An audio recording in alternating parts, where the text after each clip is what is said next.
Baik, assalamualaikum warahmatullahi wabarakatuh.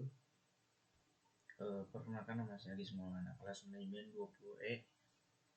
Dalam kesempatan pagi ini saya akan menjelaskan perihal topik efisiensi pasar, kayak dengan dosen pengampu yang terhormat Bapak Gustian Juwana. Efisiensi pasar. Konsep efisiensi pasar membahas tentang bagaimana pasar merespon informasi yang mempengaruhi pergerakan harga sekuritas menuju harga keseimbangan baru. Nah, bab ini juga memberikan pemahaman yang lebih mengenai diantaranya tentang konsep modal pasar yang efisien, bentuk pasar efisien, implikasi pasar efisien. Nah, konsep pasar modal efisien atau hipotesis pasar efisien dan penguji terhadap pasar efisien. Dalam konteks keuangan, konsep pasar yang efisien ditekankan pada aspek informasi. Artinya pasar yang efisien adalah pasar yang dimana harga semua sekuritasnya diperdagangkan telah mencerminkan semua informasi yang tersedia. Sebelum memberikan perdagangan, jadi informasi yang terstruktur dan tersedia itu sangat penting. Informasi yang tersedia bisa meliputi semua informasi yang tersedia, baik di masa lalu, misalkan laba perusahaan tahun lalu, maupun informasi saat ini, misalkan rencana kenaikan dividen tahun ini. Seperti itu.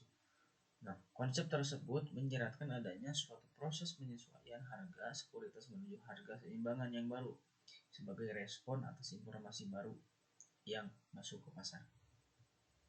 Nah, di sini kita akan melihat sebuah ilustrasi konsep pasar yang efisien, di mana harga 15.000, 1.500, 1.500, 1.200, 1.000 dan 500. Nah, pasar efisiennya ada di sini terletak pada garis 1.000 lebih, ya berarti di segitu ya. Jika pasar efisien, maka informasi tersebut akan dengan cepat tercermin pada harga saham yang baru. Nah, akan tetapi jika proses penyesuaian harga pasar saham tersebut tidak berjalan dengan efisien, maka akan ada lag atau ada keterlambatan dalam proses tersebut. Dan hal ini ditunjukkan oleh garis putus-putus. Nah, kondisi untuk tercapainya pasar efisien ada beberapa poin di sini. Ada 5 poin. Poin yang pertama, ada banyak investor yang rasional dan berusaha untuk memaksimalkan profit. Nah, yang kedua, investor merupakan free taker, sehingga tindakan dari satu investor saja tidak akan mampu mempengaruhi harga dari sekuritas. Dan yang ketiga, semua pelaku pasar dapat memperoleh informasi pada saat yang sama dengan cara yang mudah, murah, dan terjamin. Dan yang keempat, informasi yang terjadi bersifat random ya. Dan yang kelima, investor bereaksi secara cepat terhadap informasi baru, sehingga harga sekuritas akan berubah sesuai dengan perubahan nilai sebenarnya akibat informasi tersebut. Seperti itu. Nah, lanjut ke aspek penting dalam penilaian efisien pasar adalah beberapa cepat suatu informasi baru diserap oleh pasar yang tercermin dalam penyesuaian menuju harga keseimbangan yang baru. Dan yang kedua, dalam kenyataan yang sulit, sekali ditemukannya baik di pasar yang benar-benar efisien ataupun yang tidak benar-benar efisien, pada umumnya pasar akan efisien tetapi pada tingkat tertentu saja. Nah, di sini ada label sebuah perkiraan, yaitu himpunan informasi saham. Nah, di sini pada lingkaran pertama mempresentasikan informasi yang relevan bagi penilaian saham yang dapat dipelajari dengan menganalisa sejarah harga pasar saham. Nah, dalam lingkaran yang kedua, ini menyatakan informasi yang tersedia pada publik. Dan yang ketiga, menyatakan seluruh informasi yang juga meliputi informasi rahasia orang dalam. Seperti itu. Beda beberapa lingkaran yang mungkin kita dapat analisis dan mungkin kita dapat pahami juga seperti itu. Nah, lanjut ke klasifikasi pasar yang efisien. Nah, menurut PAMA 1970 mengklasifikasikan bentuk pasar yang efisien ke dalam 3 efficient market hypothesis. Nah, ada 3 poin ya menurut Fama 1970. Nah, poin yang pertama, efisien dalam bentuk lemah, weak form. Nah, semua informasi lalu historis akan tercermin dalam harga yang terbentuk sekarang. Dan yang kedua, efisien dalam bentuk setengah kuat, semi strong. Harga pasar yang terbentuk sekarang telah mencerminkan informasi historis ditambah dengan semua informasi yang dipublikasikan. Dan yang ketiga, nah, harga pasar yang terbentuk sekarang telah mencerminkan informasi historis ditambah dan semua informasi yang dipublikasikan ditambah dengan informasi yang tidak dipublikasikan, seperti itu.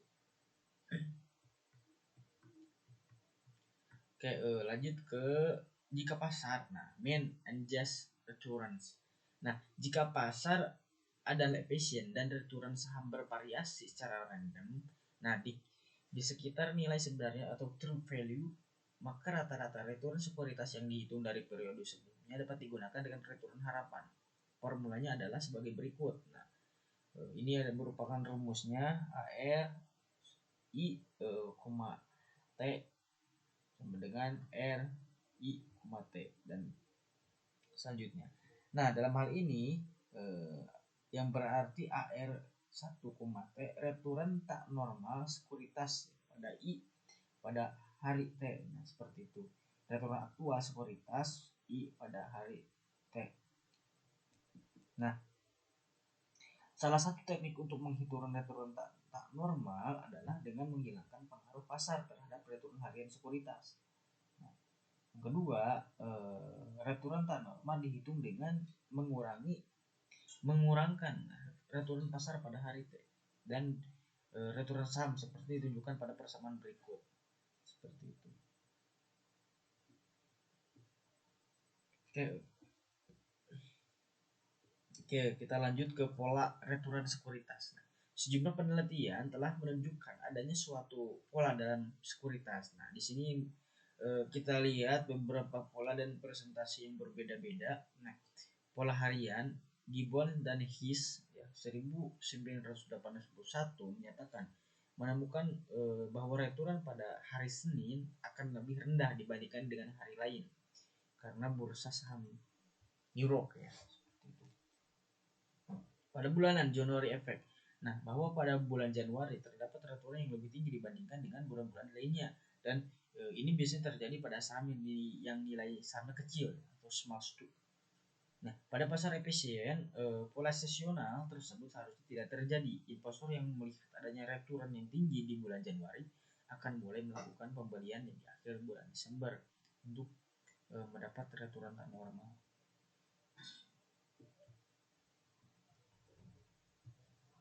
Nah, uji korelasi di sini lanjut ke uji korelasi adalah pengujian hubungan linear antara return hari ini dengan return di waktu lalu.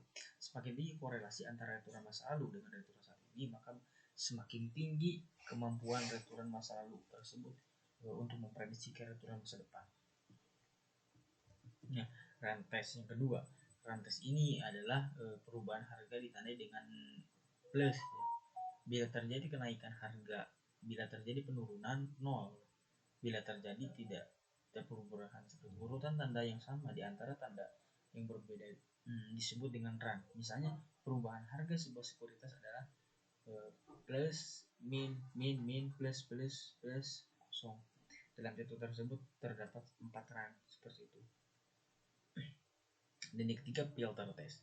Nah, pola return yang lebih tinggi, lebih kompleks bisa juga menghasilkan return tak normal. Teknik analisis filter error biasanya dilakukan dengan membandingkan return yang terdapat jika melakukan strategi perdagangan aktif tentu dengan return yang dapat jika investor melakukan strategi beli dan simpan buy and hold strategi seperti itu.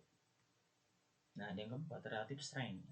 Salah satu cara yang banyak dikenal untuk mengkombinasikan informasi harga sekuritas di masa lalu untuk memilih saham adalah dengan cara yang disebut kekuatan relatif atau relative strength. Seperti itu.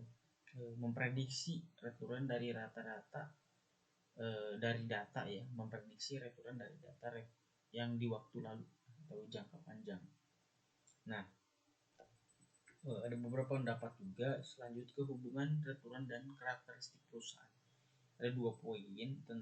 Telah banyak penelitian yang menemukan adanya hubungan antara karakteristik perusahaan dan peraturan tak normal.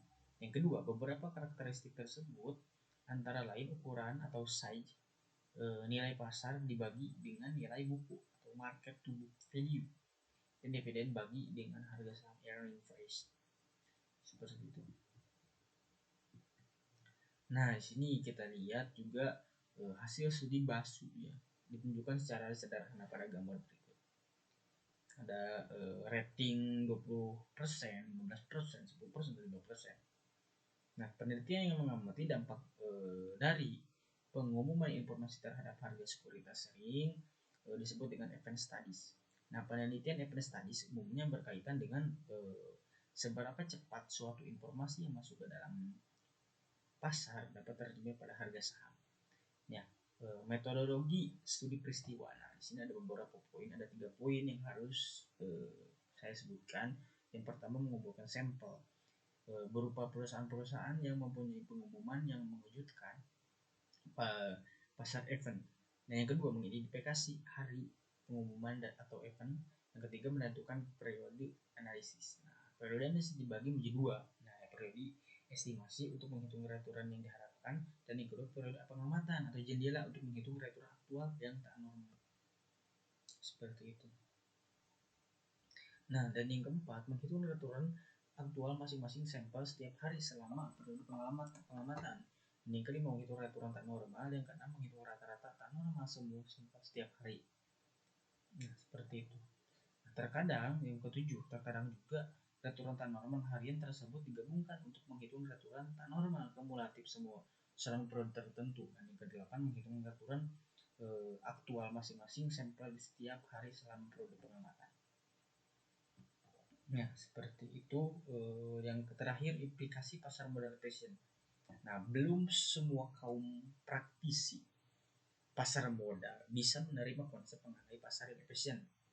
Nah, satu, investor yang percaya bahwa pasar dalam kondisi yang tidak efisien akan menerapkan strategi perdagangan aktif atau menggunakan analisis teknikal maupun fundamental. Terus sedangkan bagi investor yang percaya pada dalam kondisi efisien, yang akan cenderung menerapkan strategi perdagangan pasif dengan membentuk portofolio yang bisa mereplikasi pasar indeks. Mungkin cukup sekian yang saya sampaikan, kurang lebihnya mohon maaf bila ada kekurangan dalam penyampaian. Segini yang saya pahami, mohon koreksi dan himbauannya dosen pengampu. Assalamualaikum warahmatullahi wabarakatuh.